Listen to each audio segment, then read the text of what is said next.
Hello, everyone. The clip you're about to hear is from one of our exclusive Patreon episodes, and just like all of our other episodes, it might contain major spoilers. You've officially been warned. If you'd like to hear the episode in full, just head on over to our Patreon page at patreon.com/horrorqueers and subscribe today to get hundreds of hours of exclusive Patreon content, all for just $15 or less. That's patreon.com/horrorqueers. Without further ado, here is your Patreon clip. This is our first big action sequence. So this guy attacks her, we're shattering the mirror, we're kicking this guy. I 100% was like, oh, she killed him because his neck hit this table. But then we get two more cult members coming through and saying, oh, he's out. And I just thought, oh, okay, that seemed like a weird read.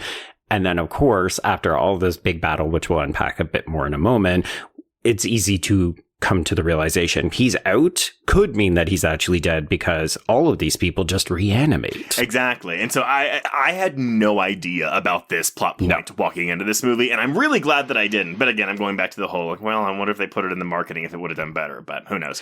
Maybe. It's so early in the film, I almost wonder, but I do think that people would complain about the trailers being way too spoilery as a result. Well, but that is the constant marketing conundrum, right? It is. I do feel like the more you give away in your trailer, the more people will actually then go see the movie. Okay. But I feel like then the backlash to, everything was spoiled in the trailer is going to be so much bigger in those types of instances. So it's like, what do you risk? Do you risk withholding things and risk having a lower turnout? Yeah. Again, it's not always the case, right? There are exceptions to the rule, if this is even a rule that we can say exists. But yeah. I don't know. It's something that we clock pretty regularly. And I read a Deadline piece because over the weekend they do updates about how the movies are performing and which areas they do better in and what the audience demographics are and so on. One of the things that they said when it became evident that the film was underperforming, because this movie was expected to debut with nearly 20 million, and then they adjusted down to then 5 million is what we've got on the Monday. Okay. So they really overestimated this.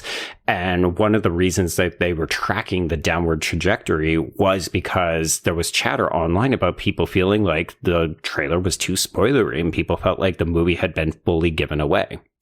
And I was like, that's wild because it hasn't been. Yeah, it's just an unfortunate, I think, byproduct. It's people feeling like it was too similar to Ready or Not 2 and then feeling like they already knew the story. So there's no reason for them to go out.